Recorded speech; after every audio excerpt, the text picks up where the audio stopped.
చిత్తూరు జిల్లా పలమనేరులో ఎన్టీఆర్ జయంతి వేడుకలను ఘనంగా నిర్వహించారు.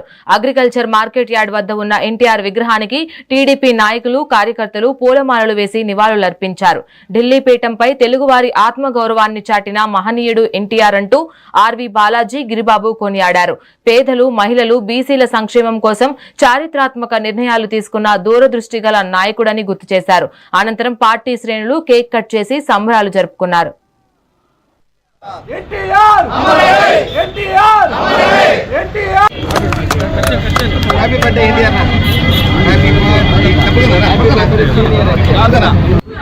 ఆయన ఒక యుగ పురుషుడు.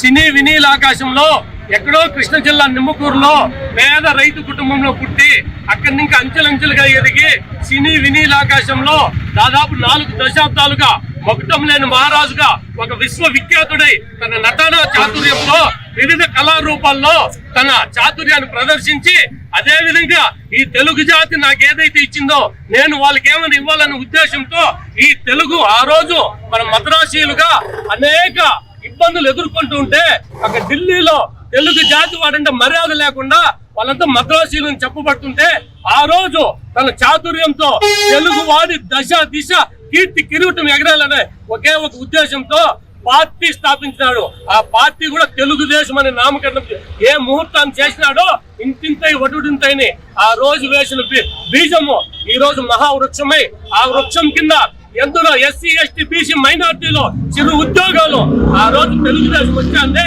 ఆంధ్రప్రదేశ్ చైతన్యం రాజకీయం చెందింది.